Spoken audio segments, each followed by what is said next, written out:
స్వాస్థ్య ఫుడ్‌లో జొన్న ఉప్మా రవ్వ చేస్తున్నాం కదా! సో, ఉప్మా ఎలా చేయాలో ఈరోజు చిన్న చిన్న చిట్కాలు నాకు తెలిసిన చిట్కాలతో చేసి చూపిద్దామని ఈ వీడియో తీస్తున్నా. నేను ఒక గ్లాస్ ఉప్మా రవ్వ తీసుకున్నాను. ఆ ఉప్మా రవ్వని ఒక్కసారి వాష్ చేసుకుంటా. నార్మల్ సూజీ రవ్వ బయట దొరికే గోధుమ రవ్వ గానీ, సూజీ రవ్వ కానీ బాగా వేయించుకుంటాం కదా! కానీ మిల్లెట్ రవ్వని ఎప్పుడు వేయించుకోవాల్సిన అవసరం లేదు. వేయించుకుంటే వాటర్ అబ్జార్ప్షన్ అనేది తగ్గుతుంది నేను గమనించిన మటుకు. కాబట్టి నేను ఒకసారి వాష్ చేసేసి నానబెట్టేస్తాను. ఒక 1 అవర్, 2 అవర్స్ నానితే 8 అవర్స్ నానితే ఇంకా మంచిది. తొందరగా ఉడికిపోతుంది. మనకెక్కువ టైం పట్టదు ఉప్మా. అదొక చిన్న చిట్కా. సో, ఆయిల్ వేసేసి పోపు దినుసులు వేసిన తర్వాత నేను కొద్దిగా ఇంగువ కూడా వేసుకుంటాను. సో, శనక్కాయలు అంటే పల్లీలు కూడా పిల్లలు ఇష్టంగా తింటారు. పల్లీలు వేసుకుంటే జీడిపప్పు గానీ, పల్లి గానీ వేసుకోవచ్చు. నేను ఈరోజు పల్లి వేసుకున్నా. నేను వెజిటబుల్స్ ఏం వేయట్లేదు. ఉట్టిగా ఉడికించి ఉప్మా చేసి నేను చూపిస్తున్నా.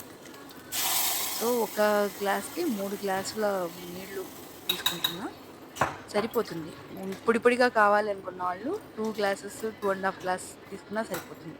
కాస్త ఎక్కువ నానబెడితే 2 గ్లాసెస్ కూడా సరిపోతుంది. ఉప్పు, పంచదార వేసుకుంటాను. రుచి బావుంటుంది. సో, అది వాటర్ బాగా ఉడికిన తర్వాత యాక్చువల్‌గా నానబెట్టుకున్న నీళ్ళనే వేసుకోవచ్చు. నేను ఎక్కువ సేపు నానబెట్టలేదని చెప్పి అది తీసేసి వేశాను. మీరు కావాలనుకుంటే నానబెట్టిన వాటర్‌ని మొదట వేసేసుకొని తర్వాత రవ్వ వేసుకోవచ్చు. కొద్దిగా ఉడికిన తర్వాత నీళ్ళు, రవ్వ వేసేసుకొని ఒకసారి తిప్పేసి ఉడకబట్టింది అన్నప్పుడు మనం మూత పెట్టేసుకోవడమే. సూజీ రవ్వ అయితే చాలా సేపు వేయించుకొని గోల్డెన్ బ్రౌన్ వచ్చిన తర్వాత ఉప్మా చేసుకుంటే అది బాగా రుచిగా ఉంటుంది. కానీ ఇది అవసరం లేదు. ఇది మిల్లెట్ ఉప్మా కదా! హార్డ్‌గా ఉంటుంది. సో, 2 మినిట్స్‌లో అయ్యే మ్యాగీ లాగా కాదు. ఓపికగా ఒక 15 నిమిషాలు ఉడికించుకోవడం వల్ల మెత్తబడుతుంది. లేదు ఎక్కువసేపు నానింది అనంటే ఒక 10, 15 ఎలా అయినా కూడా 10, 15 నిమిషాలు ఉడకాలి. అప్పుడే అది రుచిగా ఉంటుంది. మంచి ఫ్రేగ్రెన్స్ వస్తుంది. ఉప్మా బావుంటుంది. ఒక 10 నిమిషాలు మూత పెట్టి చెక్ చేసుకోవాలి.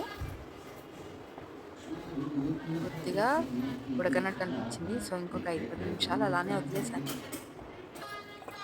సో, ఒక 5, 10 నిమిషాల తర్వాత మళ్ళీ ఒకసారి చెక్ చేసుకున్నా. మీకు తెలిసిపోతుంది. సో, ఉడికిందా లేదా అని. ఈసారి ఉడికిపోయింది. అంతే. నేను ఆయిల్ కూడా చూస్తే చాలా తక్కువ వేసాను. మామూలుగా ఆయిల్ ఎంత వేసుకుంటే ఉప్మా అంత రుచిగా ఉంటుంది. కానీ నేను ఆయిల్ తక్కువ వేసాను.